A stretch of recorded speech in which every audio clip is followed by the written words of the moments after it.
Inching closer to the season opener here at KeyBank Center on Thursday night with the Rangers in town. We can't wait to see this building full. Really few number of tickets available right now at Sabres.com. And Kevyn Adams, the general manager of the team, has joined us on the heels of yesterday's big announcement, which was getting Rasmus Dahlin's long-term extension done. It's a never-ending to-do list, I'm assuming, Kevin. But what does a day like yesterday do for kind of setting the table for the season and beyond? Yeah, well, I mean, it was certainly an exciting day for our franchise, the message it sends within our own locker room, our team, the whole organization. I think, to be honest, the hockey world, that a player of his caliber at his age choosing to go max term, you're seeing a trend in the league a little bit with, kind of the highest end players maybe going shorter. So for him, I just think it was a strong message. It's great to get it done before the season starts. We worked hard at it all summer. Plus, just from our planning perspective, obviously we know how important Rasmus Dahlin is. So now just being able to build around him over the next, it's 9 years is a great thing for us. I know there's a lot of different ways to manage a cap, and you've been in a great position for a few years now, looking ahead, be able to plan. Is the dollar amount more important or the percentage of the cap more important? How do you balance the two of them when you guys talk internally? Sorry, my phone was ringing while you were asking the question. No, that's all right. Like the dollar, the percentage, how do you guys manage all that? Yeah, we don't even really look at percentage of cap. I mean, to be honest with you, I'm sure there's some people that do, but for me personally, you're really, what you're trying to do is forecast, and build out models saying, okay, what is this year, the next year, 3, 5, 7, 8 years? I mean, that's really what you're doing. But while you're doing that, nobody really knows what the salary cap's going to be like down the road. Obviously, unless something changes in the CBA, even if it maxes out, it can only go up 5%, per year. So there's all sorts of variables. But when you're building in contract offers, especially if it's a younger player that's coming up, you're projecting. So you're kind of sometimes building in those models in your head to say, okay, if the cap's here, we'd be comfortable here. But it's like putting a puzzle together. I think you only have X amount of dollars to spend. That's why I've been trying to say for a couple of years that this has been all part of our plan, that we had to kind of identify the core, get the core locked up long term, and then you're gonna add to the core. You're gonna make some decisions here or there. You're gonna tweak your roster, but when you have that core intact and you can get them under long term contracts, it really now allows you to identify the needs around that, and then go from there. But you have to be disciplined, because if you make one, let's call it, bad decision or mistake while you're building out your roster, it can really have a ripple effect over a number of years. Do you think players entering the final year of their deals impacts them in a positive way? Honestly, Duffer, it's a great question. I think it's different for every player. Yeah. I wasn't a good enough player to ever have a long-term contract, so I was always on either a 1 or 2 year deal. So I can't really speak to what it's like to have a long-term deal.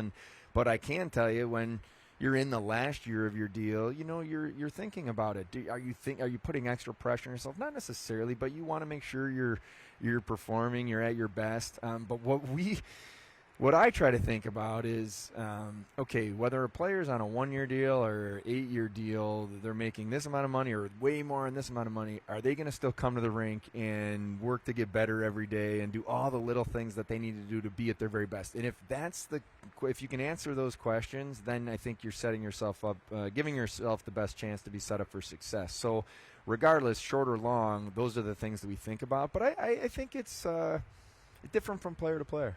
When the news broke out yesterday morning, did you get a call from Pat Brisson and Owen Power's agent right away? Basically said, hey, we're don't forget about us, right? I mean, is that how that works, or you guys are always in communication? Yeah, we're always in communication. It's been a really interesting summer navigating, both of these conversations at the, simultaneously with two different agencies, but both very good and respected agencies that know the marketplace, are experienced. So I wouldn't say the phone rang at all right away, reacting.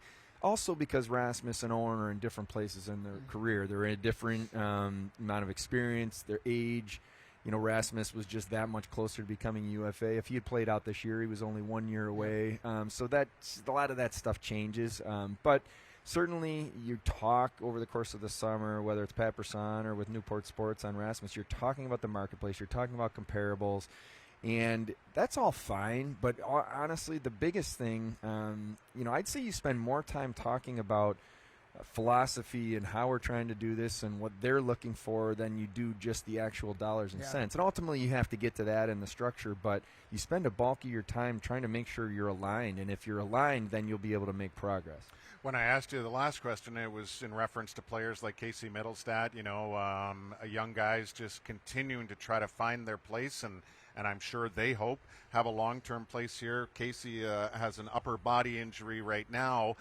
What can you share with us as far as whether that may impact opening night here against the Rangers? Yeah, we're hoping for good news. He had a little tweak yesterday, nothing that is overly concerning, getting just some imaging done to make sure that you have all the information, but unless something changes, we expect him on the ice tomorrow for practice. So the guy next to him in the final preseason game is the talk of the camp, really, beyond this Dahlin story, which was expected, obviously, from the fan base. I think it's still fair to say that leading the team in points in the preseason was unexpected from 18-year-old Zach Benson. Yeah, Zach Benson, I think, has come in and shown from day one that he's got a confidence about him in a way that, he's not just trying to defer to other players no matter what line Donnie penciled him in on in practice or games. I think sometimes there's a tendency among especially 18-year-olds to, give the puck to Tage or Tucky or Skinner, whoever it is, where he has got a really good feel for the game. He has a confidence in his abilities. He's incredibly intelligent on the ice, so he thinks his way around the ice. He actually creates time and space in a way that's very unique for a player of that age, and he's been really good. He's earned the opportunity he has. So, I had a good chat with him. There's no pressure, no expectation of where we go from here. We have time, and we're just going to continue to watch and support him. But I'm certainly excited about what he's done so far. It was really exciting to watch him. It's been great talking to him. I think he's much more reserved off the ice than he is on the ice. On the ice, he goes, and off the ice, I saw him walking up to the Sabres luncheon yesterday with Matt Savoie, and, he kind of was following Savoie a little bit. He's been this big brother. Savoie's been Benson's big brother in Winnipeg a little bit, so follows him around a little bit. But that takes me to Savoie. Is there projection, a plan? How close are we to seeing him being 100%? And what's that looking like for you in the conversation with Matt? Yeah, we've had, he's gone through his progression. Obviously, he was unfortunate with the injury that he had in rookie camp. I thought he was the best player on the ice in the 2 games previously that he played, and really could tell he had a good summer. He had his explosiveness back because the year before it was a lot of hockey. It was coming off the draft year and all of that. So it was unfortunate, but now he's gone through this progression. He's doing much better. He's obviously not still cleared to play. He's on the IR, but he's inching closer. So we'll go week by week here and then see where we're at, and also having conversations with the league, still waiting, on clarity on the situation exactly, what our options could potentially or, may or may not be. So once we have clarity, obviously that's something we'll share with everyone. Just to be clear, though, he could take a conditioning assignment to Rochester, and how long could that conditioning assignment be? I don't want to. No, there's too many little intricacies of that. Okay. I'll stay away from it. But we are, we're just looking for a little bit of clarity from the league on, potential options for him, and that, that may or may impact. And first of all, we have to make sure we have to get him healthy. Once he gets healthy, then we'll go to the next step. But we'll see here. Okay, I appreciate that. 2 to go in the show. What was the biggest challenge of setting your 23-man roster?